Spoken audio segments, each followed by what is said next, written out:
కుస్తీ కళ్యాణి సోమవారం నుండి శనివారం వరకు సాయంత్రం 6:30 మన సంజమినిలో. అబ్బా, ఈ డ్రెస్ కూడా చాలా బాగుందమ్మా. నా కలర్ కి చాలా బాగుంటుంది కదా.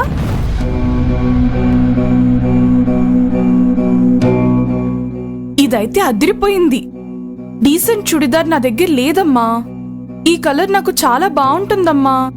అమ్మా, ఈ 3 డ్రెస్సులు నేను తీసుకుంటానమ్మా. ఇది ఇవి సరిపోయింది.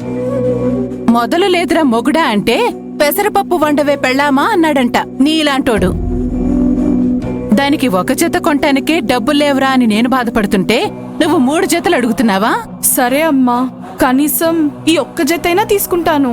దాన్ని తీసుకొనివ్వవే. అది కట్టుకుని ఏం చేస్తుందమ్మా? ఇక్కడ బయలుదేరితే షాప్కి, షాప్ దగ్గర బయలుదేరితే ఇంటికి.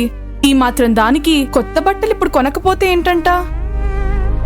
అదే నేనైతే రోజు కాలేజ్కి వెళ్ళాలి. వేసిన డ్రెస్సే వేసుకుంటే ఫ్రెండ్స్ అంతా నన్ను చూసి నవ్వుతున్నారమ్మా. లల్లి, నీ బదులు ఈసారికి నేను తీసుకుంటానే. ప్లీజే, ప్లీజ్ ప్లీజ్ అమ్మకి చెప్పవే, ప్లీజే.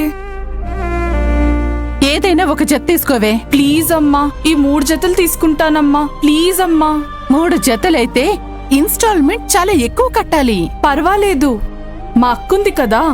రేపు నాకు ఉద్యోగం వచ్చి నేను ఫారెన్ వెళ్ళిన తర్వాత నాకొచ్చే డబ్బులతో ఇంతకంటే మంచి డ్రెస్ అక్కకు కొనిపిస్తాను. ఫీలవ్వకక్క.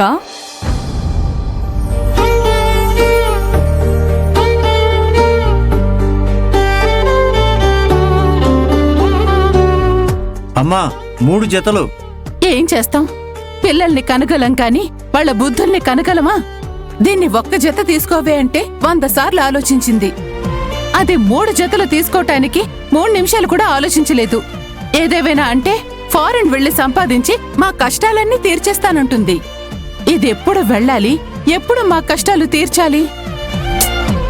సర్లే, ఆ 3 జతలకి ఎంతైందో చెప్పు. అలాగేనమ్మా.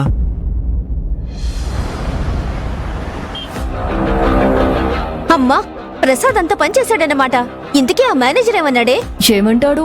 నీదే తప్పు, కస్టమర్ నిప్పు అంటున్నాడు తుప్పాస్గాడు.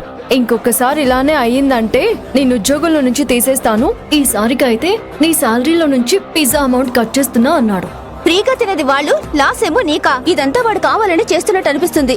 అవును, కావాలనే చేశాను. దానికి బుద్ధి రావాలనే చేశాను. ఈ ప్రసాద్తో పెట్టుకుంటే రిజల్ట్ ఎలా ఉంటుందో రుచి చూపించాను. వాడు రుచి చూపించడం కాదు, ఈ కళ్యాణి అంటే ఏంటో నేను వాడికి రుచి చూపిస్తా. నాతో పెట్టుకుంటే ఎలా ఉంటుందో తెలిసొచ్చేలా చేస్తాను. తెలిస్తే ఏంటి, తెలియకపోతే ఏంట్రా? పిజ్జా ఫ్రీగా వచ్చింది కదా, ఎలా ఉన్నా తినేసేయాలి. మళ్ళీ నాకు దొరుకుతాడుగా, అప్పుడు వడ్డీతో సహా వసూలు చేస్తాను. మళ్ళీ నీకు దొరికినప్పుడు చూద్దాం. అలా అవ్వకపోతే నేను నా పేరు మార్చుకుంటాను. ఎలా అయినా రివెంజ్ తీర్చుకుంటాను. జోకులు భలే వేస్తావురా. అదేమన్నా చేసిన అప్ప తీర్చుకోవడానికి. ఎనీవే, ఈరోజు నేను చాలా హ్యాపీగా ఉన్నాను. ఎందుకంటే ఒక్కటే దెబ్బకి 2 పిట్టలు పడ్డాయి. నా డబ్బులు నాకు మిగిలాయి.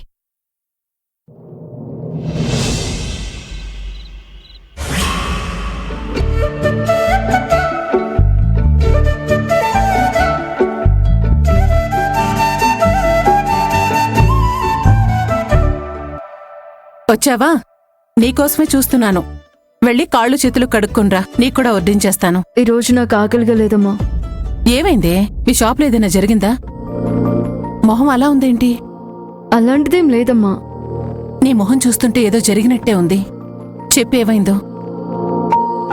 అక్క, కాలేజ్లో సెమిస్టర్ ఫీజు కట్టాలి. ఎల్లుండే లాస్ట్ డేట్ అక్క, లేదంటే ఎగ్జామ్ రాయనియరు. ఎంత కట్టాలి? 50,000.